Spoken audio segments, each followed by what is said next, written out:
So, introducing today's first talk, I would like to introduce to you Professor Arshad Kamal, but he's going to talk about autoimmune hepatitis, diagnosis and management. Professor Arshad Kamal Butt is a name which does not require any introduction. I have the honor of being his first trainee and becoming as a first fellow under his kind supervision. He has worked as Professor of Gastroenterology at Sheikh Zayed Hospital, Lahore, and he's currently the Dean of Gastroenterology at University of Health Sciences. He has special interest in statistics, which makes him equips him with a unique skill set in medical authoring and medical data collection analysis. He has worked extensively and he has been published extensively. Today he's going to talk about autoimmune hepatitis. Professor Butt, if you could grace the stage for us. Thank you very much.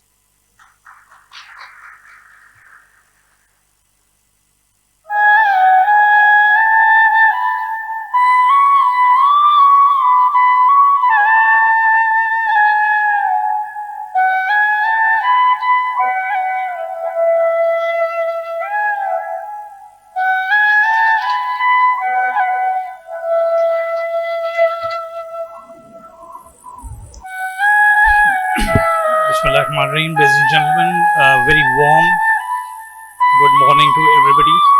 It is indeed a pleasure to be here amongst our distinguished delegates who are attending this not to be missed event. As usual, Dr. Yasser was exaggerating when he introduced me. Now, I would like to extend my deep appreciation to the organizers of this conference, especially to Professor Kashif Malik and his team of exceptionally dedicated and motivated individuals for giving me the honor and the opportunity to share and exchange my views about a topic which has perhaps not attracted much attention because it's not a very common disease, at least in this part of the world. I'll be talking about autoimmune hepatitis, and I took the liberty of modifying the title. I'll be talking about autoimmune hepatitis, what is old with a bit of what is new. This seems to be stuck. I can't go for.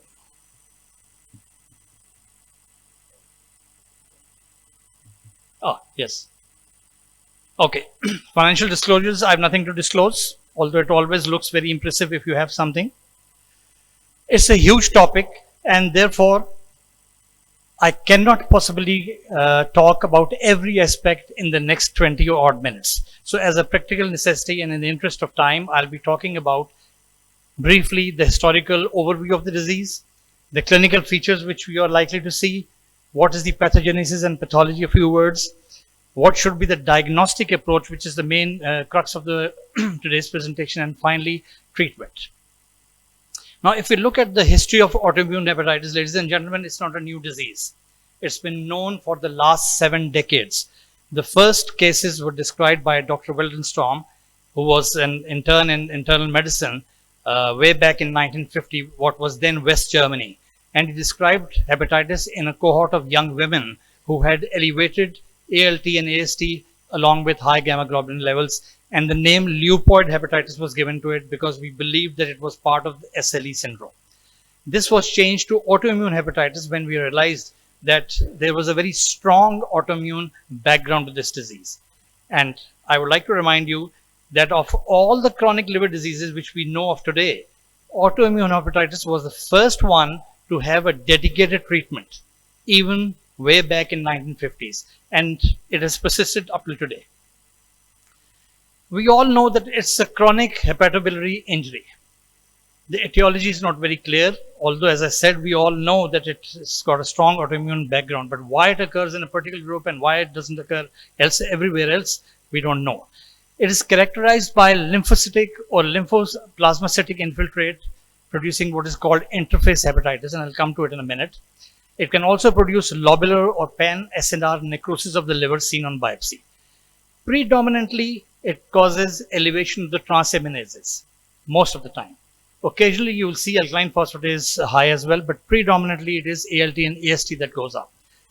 The hallmark is autoantibodies and hyperglobulinemia, which sets this apart from other chronic liver diseases. And as a practical necessity, we have to exclude other diseases before we can diagnose autoimmune hepatitis. The disease can have varying presentations, very protein presentations. As much as 1/3 or 30% are picked up when they're asymptomatic. Chronic hepatitis can be detected in 40% of the cases. Occasionally, it might even present as acute severe fulminant hepatitis with a very dismal prognosis. Very rarely, these patients could have cholestatic picture with the elevation of alkaline phosphatase more than ALT and AST, and especially in children and in elderly. Please remember, close to 1/3 to 1/2 might have already developed cirrhosis when, along with its complications, when it is discovered. So what are the clinical features of autoimmune hepatitis? No different from the features we see in rest of chronic liver diseases. So this is a long list. They can have fatigue, fever, jaundice, anorexia. Clinical examination can show hepatosplenomegaly, spider angiomata, or they can even present with fulminant hepatic failure or HCC. Or as I said, it could be completely asymptomatic.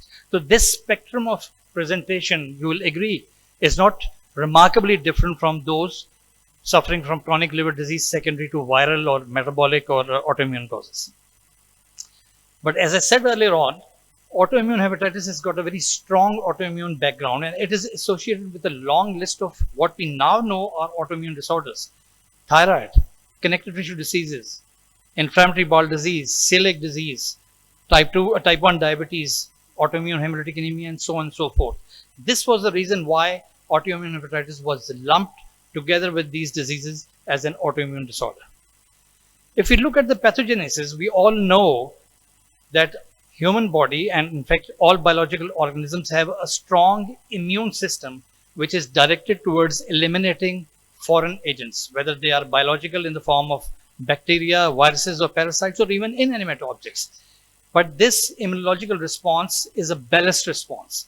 It is not something which will go haywire and start destroying everything in its ways. It is balanced, and this balance is achieved by a peculiar class of T cells known as regulatory T cells. Primarily, the CD4 and CD25 cells keep the immune response at bay. And we now know that in autoimmune hepatitis, like other autoimmune disorders, there are functional disturbances in the regulatory function of T cells, and there are lower numbers of CD4 and CD25 T cells as well.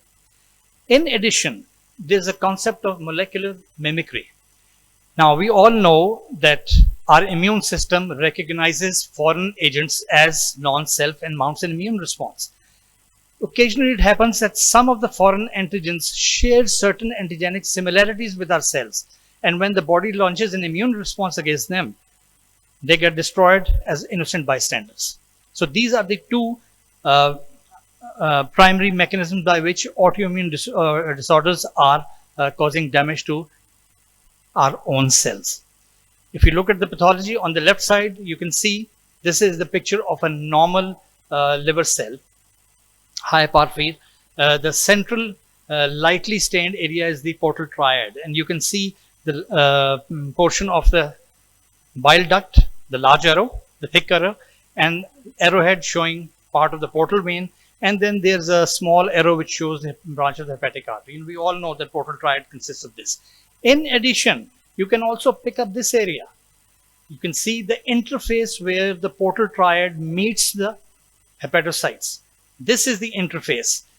On the left, you can see there are hardly any inflammatory cells, but on the right side, the field is full of a dense infiltrate of inflammatory cells. And this is what we used to call piecemeal necrosis. Now it's called interface hepatitis. So when your pathology colleagues tell you interface hepatitis, this is what it is. It is not specific to autoimmune hepatitis, but seen in majority of the cases. There are antibodies associated with autoimmune hepatitis. Some are conventional, which you are well aware of, ANA, SMA, and LKM type 1, but they are unconventional as well. Soluble liver antigen, AMA, NCA antibodies, anti-liver antibodies, and alpha-actin. And there's a huge list of what we call extended autoimmune profile. But these are the ones which we usually employ for diagnosis. Like hepatitis B and C, we have where we have a lot of genotypes and species and quiescent species. Autoimmune hepatitis is not just one disease. It has 3 variants: type 1, 2, and 3. The third one probably is a variant of type 1. And this is what gives you a comparison between the three types. As you can see, type 2 is the one which is most common in adolescents and young patients. All have a female preponderance. Genetic influence is very strong for type 1 and 2, but not for type 3. And as you can see, the antibodies ANA and ASMA are positive in type 1, whereas anti-LKM is positive in type 2 hepatitis.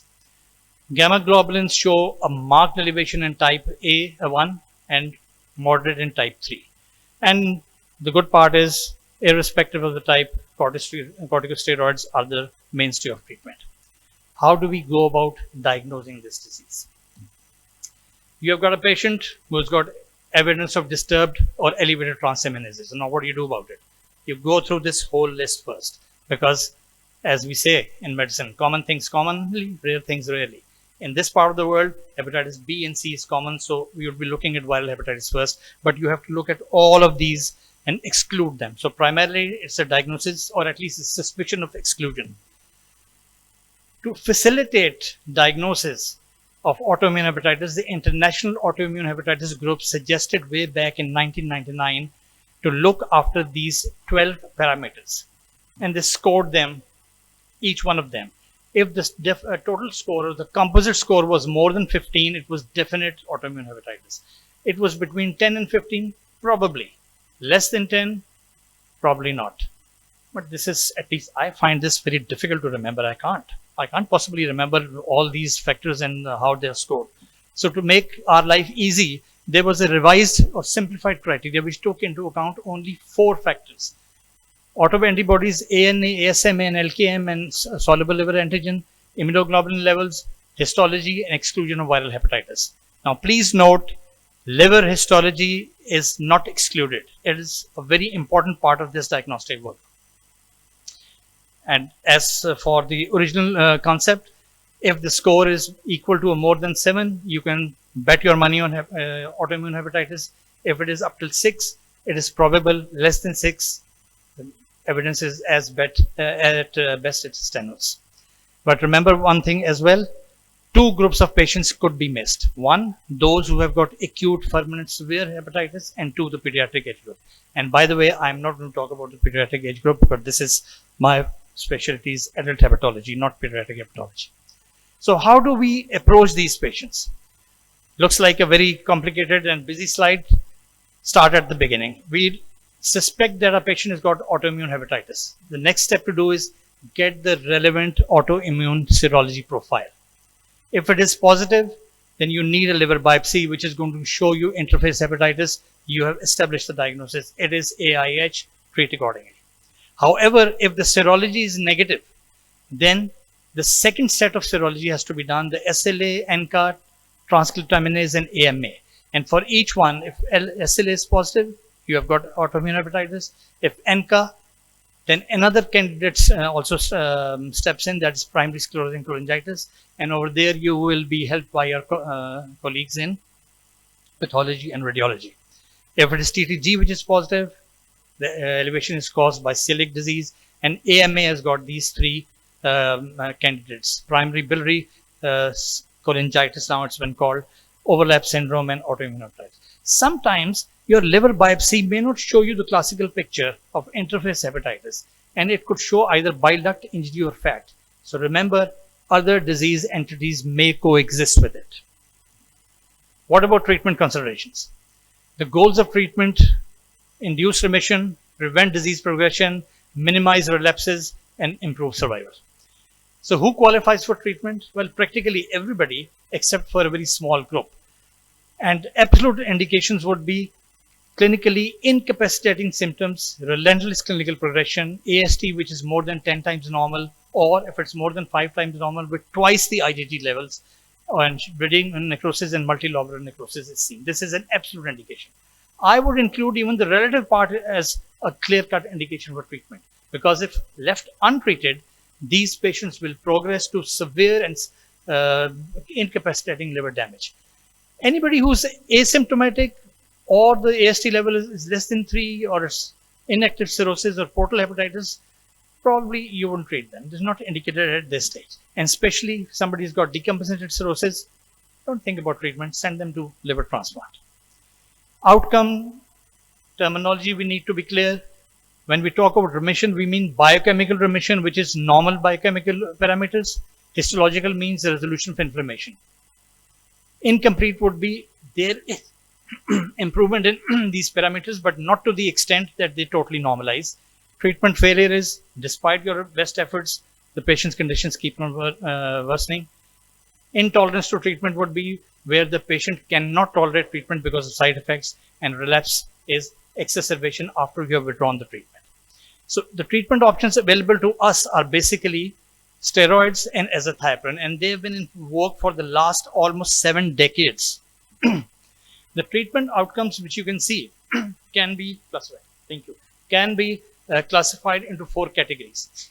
Either they go into remission, which occurs in about 67% of the time, but this happy status is not sustained.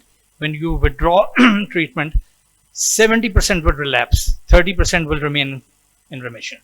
You can have 13% incomplete response and 13% drug toxicity, and 10% will have disease progression no matter whatever you do. So to treat your patients, please stratify your patients according to the clinical status. If your patients are treatment naive, go for combo therapy. This is the preferred therapy. Don't go for monotherapy with steroids. Combo with prednisolone, and after 2 weeks, add azathioprine. Keep on decreasing the dose of steroids. Don't decrease the dose of azathioprine till you go down to normal or near normal levels, and then you can shift them to maintenance therapy. On the other hand, if you have a patient with incomplete response, start with 10 milligram daily or continue with 10 milligram daily, but pump up your azathioprine to 2 milligram per kilogram per day, and then follow these patients. Anybody who has disease progression, start with higher dose of steroids and higher dose of azathioprine. What about drug toxicity? If it is prednisolone, of course, you will reduce prednisolone or discontinue it and increase azathioprine. If it is azathioprine, either reduce the dose or discontinue it and increase mycophenolate. This azathioprine will add mycophenolate. But please remember, mycophenolate is a second line treatment. And finally, for relapsers, go back to the last dose which was effective. What else can be offered? We have 3 third-line treatments as well, and most of us, especially our colleagues in nephrology, are already well aware of the disease. Budesonide, cyclosporin, tacrolimus, mycophenolate, cyclophosphamide, and even these TNF-alpha antibodies. We have considerable experience in nephrology and in liver transplant, but perhaps not too much in autoimmune hepatitis. So the algorithm average form would be you start with steroids and azathioprine. You have a good response, fine. If there's insufficient response, check the compliance, pump up your therapy. Hopefully your patient will respond. If there is intolerance, then shift to 6-mercaptopurine or mycophenolate, and hopefully we get a good response. And if there's no insufficient, no response, then go out and do the third line treatments that we have just mentioned. How long to treat? Once autoimmune hepatitis, always autoimmune hepatitis. So it is if indefinite, especially if it's suboptimal. With complete remission, at least 2 years after remission has been achieved, which translates into a total of 3 years usually. Ideal endpoints, histological as well as biological, biochemical normalization.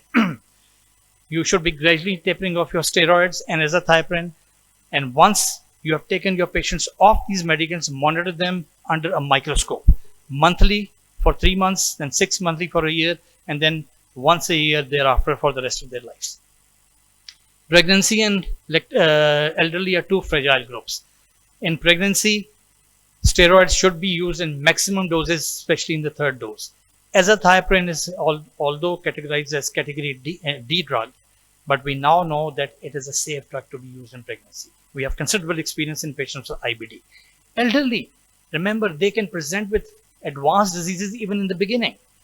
The good point is they've got a good response to steroids. Why? Because as we age, our immune response goes down and the immune damage also goes down. But please remember, steroids in these patients are fraught with dangers like osteoporosis, osteopenia, and vertebral compression. So don't forget to do a DEXA scan on these and replace vitamin D and calcium if required.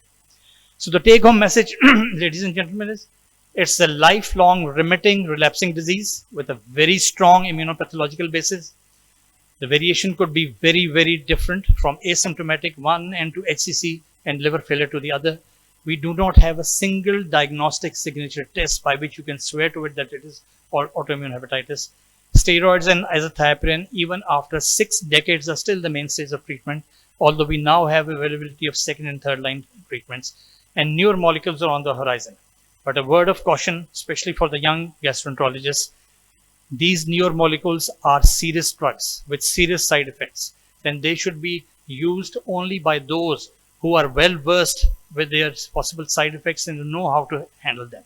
And to this end, I would like to quote from Sir Robert Hutchison: "From too much zeal for what is new and too much contempt for what is old, good Lord deliver us." Thank you very much, ladies and gentlemen. Thank you very much indeed.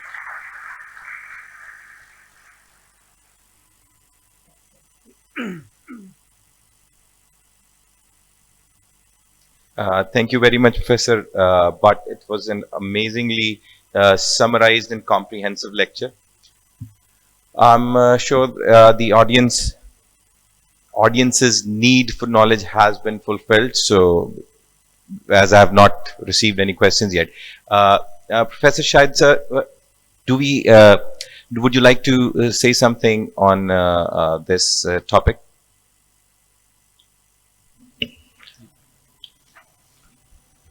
Obviously, it's a disease which is not that common, but very challenging once we face a patient, because it's a lifetime situation where not only you have to guide the patient regarding the options, which are very limited.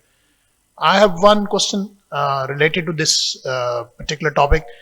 Do you, sir, recommend liver biopsy for every patient, even with positive serology?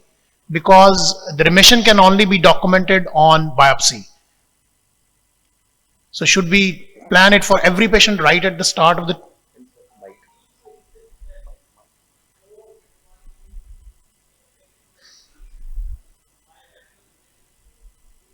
Biopsy, because we know that histological remission can lag behind biochemical remission by as much as 4 to 6 months. But now we are slowly moving away from it. Why? Because we now have access to non-invasive markers like shear wave, like the other scoring systems. So although in my own practice, I would go for a liver biopsy at the moment, but this is a gray area, and there's every possibility that in the near future, we will not be insisting on liver biopsy for these patients, and we could get away with the non-invasive markers. Thank you very much, sir. That was a very comprehensive reply.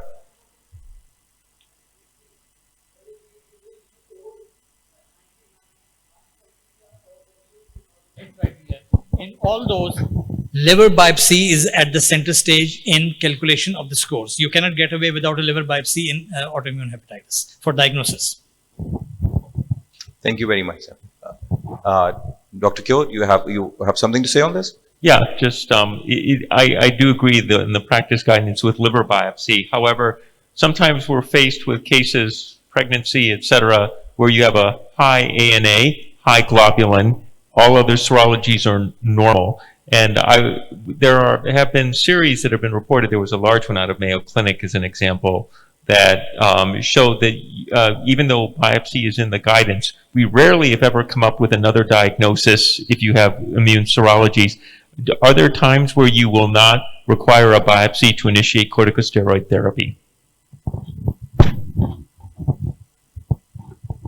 I think that's a very valid point. My submission was that if you look at the new or the revised criteria, the maximum score which you can get is 8. And if it's less than 6, it's probably not autoimmune hepatitis. If you take the biopsy part out of it, the score doesn't go beyond 6 anyway. So if you go by a mathematical model, you need a liver biopsy. But having said that, we should remember that recommendations are recommendations. They are not gospels. We have to evaluate a patient in totality on a holistic view. What if your patient has got severe thrombocytopenia or refuses a biopsy? What will you do then? We look at other parameters, the clinical parameters and immunological, serological parameters. And if you're confident it's autoimmune hepatitis, go ahead without liver biopsy. As I said earlier, you knocked the ball out of the ground with your statistical analysis of liver biopsy and its need. So thank you very much.